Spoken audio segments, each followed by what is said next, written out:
Welcome to our first video for the Thinking, Problem Solving, and Language unit. The Thinking and Problem Solving section of this unit will be divided into two videos, and then there will be one final video for language. So let's get started. With the Thinking and Problem Solving portion of this unit, we're going to discuss some of the major ideas that center around human problem solving, some of the patterns that we fall into problem solving, and how those can both help us and hurt us as well. So we start off with this idea called a concept. A concept is a mental grouping of similar objects, events, ideas, or people. So to give an example of people, I want you to think of and visualize a teacher. You have a grouping of, in this case, teachers, and you group them around similar characteristics. So what makes a teacher a teacher? There may be a certain style of dress. There may be a certain gender or race. There may be certain mannerisms. There's maybe certain ways that they interact with you, whatever it might be. And so this is how we kind of group a variety of things. It doesn't just have to be people. But I like to focus on this idea of concepts with people because it leads into a couple of different questions. First of all, how do concepts help us to interact with and understand the world? Well, think about your concept of what it means to be a teacher. That helps you to very quickly decide once you know that an adult that you're interacting with is a teacher, especially in school. It gives you a set of rules, a set of ideas, a set of beliefs about how you should behave with that individual. And those ideas and beliefs may be different about how you may want to behave with, say, another student or a parent or whatever it might be. And so in that way, it kind of guides our behavior, makes it a little bit easier, gives us a mental shortcut that we don't have to fully think out exactly how am I going to interact with every individual person. Of course, this does raise the question of how do concepts differ from stereotypes? And I would argue that stereotypes are really a concept taken to an extreme. You're not just grouping similar people in your own mind. You're now making an assumption with stereotypes that every single member of that group is going to have the same flaws, same attitudes, same behaviors, and we of course know that to not be true. So stereotypes are when we take the mental shortcut of a concept to its an extreme, and that leads us to misunderstanding and misinterpreting other people. Prototypes are something a little bit different. So before we define a prototype, what I want you to do is there's going to be a word that appears on the screen. And when the word appears on the screen, I want you to close your eyes and develop a mental picture of that word. Okay? We're ready and go. Close your eyes and develop a mental picture of a fruit. Now, as you develop this mental picture, each person may have developed their own different idea. And whatever that idea is, whatever that image is for you, that is your kind of prototype of what a fruit is. And so let's go through some potential candidates. Is this a fruit? And of course, most people will very quickly say, yes, a peach is a fruit. And maybe this was even your prototype and what you thought of when the word fruit came on screen. How about this? And again, most of you would clearly recognize an apple as a fruit. Might have been your prototype again. Most people would clearly recognize an orange as a fruit as well. Now, most of us have learned in school that, in fact, tomato does meet the botanical definition of a fruit, but we are sometimes a little hesitant to understand it as a fruit, and probably as children growing up, we didn't define it as a fruit because it lacks one essential quality that we typically associate with fruits, and that is, of course, sweetness. And of course, since we've learned that it meets other criteria, then we are accepting of that, but it may have been something that we first had to learn in school, and even now we kind of have to think about it. Oh yeah, it is a fruit. And this one even more so. Yes, it is a fruit by the botanical definitions. It contains a seed inside that has a fleshy surrounding. But not only is this one not sweet, but also the fleshy surrounding is now hard, and so that even gets us even further away from our definition of a fruit. And so on this one, we'd probably even be more hesitant. And so this idea of what's happening here is the further and further away we move away from our prototype, the more likely it is that we're going to hesitate to put this item in that type of group. So the prototype is the ideal or perfect example of a thing, a group of people or idea. And so you have, whatever mental image you had when the word fruit came up, that was your prototype of what a fruit is. If we go back to the teacher example, if I ask you to actually visualize a teacher, that may well be a prototype as well. That might be skewed because what you visualize may be at this point me, because you're currently engaging with my classroom or my class, but nevertheless, typically it would be whatever your prototypical teacher is. If you're into sports, we can ask you to to imagine your prototypical or imagine an NBA player, and whoever comes up, that would be your prototypical kind of idea of what an NBA player is. You get the idea. All right. Now, as we shift towards problem solving, concepts and prototypes are both ways of kind of organizing information. Another thing we do when we think and thinking is our problem solving ability. And there's a variety of ways that we could solve problems. One is by using an algorithm. An algorithm is something that uses step-by-step instructions that, if followed correctly, ensures a correct result and ensures that you're going to solve the problem. Math teaches, in many ways, algorithms. It teaches you the step-by-step approach that you need to take in order to solve that problem. And so if you're buying 3 items costing the following prices, you could sit here and use an algorithm and you could calculate exactly how much you're going to spend, and therefore you would absolutely always know whether or not you had enough money or not. A heuristic, on the other hand, is a mental shortcut. The mental shortcut has the benefit of being quicker than a algorithm. And most mental shortcuts that we use, most heuristics that we use, tend to come up with the right answer. But a downside compared to algorithms is that heuristics sometimes can be prone to error. Now, in this example, our basic heuristic would be an estimation. Instead of adding up 1995 and 3998 and 2997, we just add 20 plus 40 to get 60 and 60 plus 30 to get 90.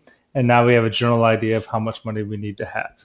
And so the estimation heuristic typically would serve us well, especially if we're always estimating a little bit higher than the exact amount to make sure that we have enough money. So that's the idea of a heuristic here. So again, algorithms are always right if followed correctly. Heuristics are much quicker and usually right, but can be sometimes prone to error. Now, what we're going to get into now are some problems that we sometimes run into with heuristics. Now, again, each of these heuristics that we're going to talk about are ones that often come up with very quick and very accurate answers, but these are going to be some examples of where they don't come up with an accurate answer. So the representative heuristic, this is a heuristic that we often use in uncertain situations. And what we do is we take in the stimulus and we decide how similar that stimulus is to some sort of standard or some sort of prototype. And then we kind of group based on that. And so one question you could ask, if looking at these 4 men, they all have something in common. And do they fit a prototype or a concept that you have of groups of people? So I'll give you a second to think about that. And I'll let you know that the prototype, if they do fit some sort of prototype or concept for you, it's probably not going to be the one that they actually share. Some people have come up with a kind of a military idea. I think probably because the one on the left has the military hat. I have had in class people say that they all look like they could be, kind of creepy old men, and that may very well be true also. But in the end, what each of these men share, is they have each carried out terrorist attacks within the United States. Timothy McVeigh carried out the bombing of the Oklahoma City building in 1994. Eric Rudolph carried out the bombing at the 1996 Olympics in Atlanta. Ted Kaczynski was the Unabomber that sent mail bombs to a variety of people throughout the 70s and 80s. And then James von Brunn carried out the attack on the National Holocaust Museum in the 2000s. So each of these carried out a terrorist attack. Probably none of you came up with a prototype of terrorists for any of these, because they don't fit what we typically think of as a terrorist. We typically imagine someone who's from the Middle East, Muslim background, and none of these fit that description. And so this is an example of how representative heuristics, when we're trying to kind of group people, can sometimes lead us astray if it doesn't fit our concept of what that person should look like. The availability heuristic is something that we use to estimate the likelihood of events based on their availability in memory, or to estimate what we should do based on the availability in memory.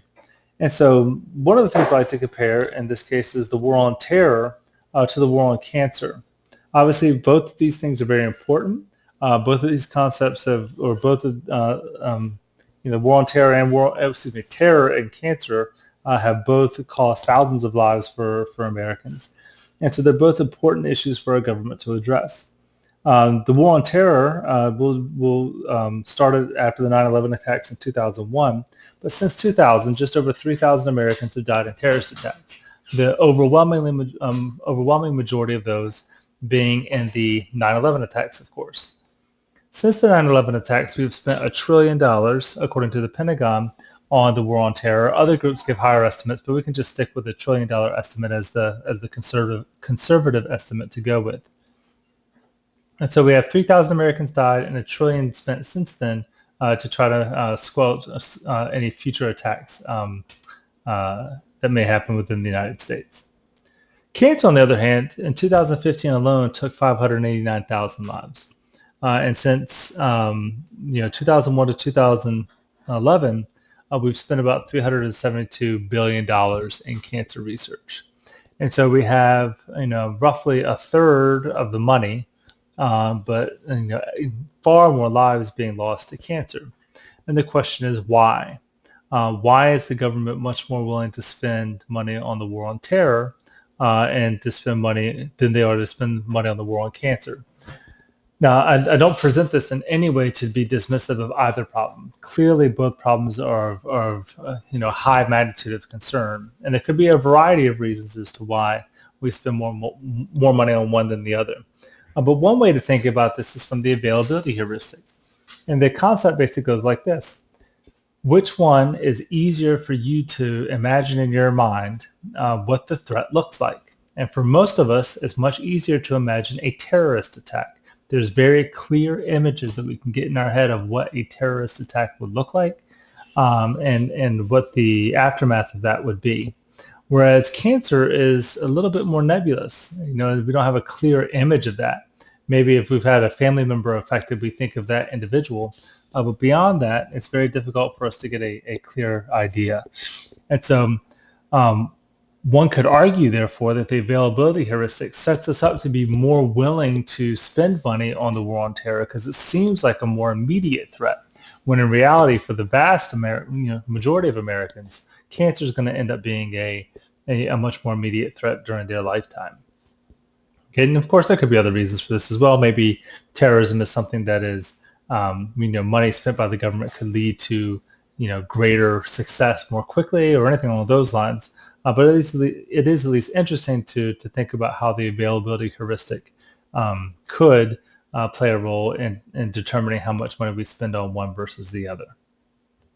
All right, another problem in problem solving is something we call the confirmation bias.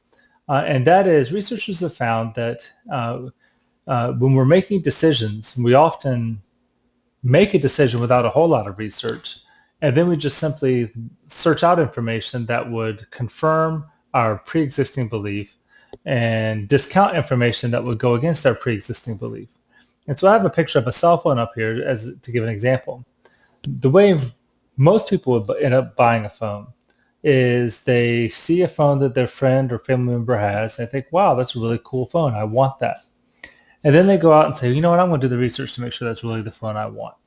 And what most people do is, and this is at an unconscious level, they are very into any reviews that support the idea that this phone is the better phone, whereas they are very dismissive of reviews that would say that some other phone is the best phone. And so they've made the decision early on because they saw someone else having the phone and they thought it was cool, and now they're just looking for research to kind of back them up. A lot of research suggests that this is how we make a lot of our high-end decisions, really expensive decisions, is we kind of make a decision early on and then seek out information that confirms our pre-existing notion. And of course, that can lead us astray. It could lead us astray in terms of cell phone buying or car buying, whatever it might be. And certainly, manufacturers try to play up on that by making their products, a lot of the marketing is making it the cool thing, because they know once you make it the cool thing, it doesn't matter if it's the best thing, it's going to be something a lot of people want. All right, we're going to actually end there, and this is going to be the cutoff portion for thinking and problem solving. Our next video will pick up with mental sets and fixing this. If you have any questions, as always, you can email me at ghsteacher@gmail.com. Otherwise, I'll see you in class.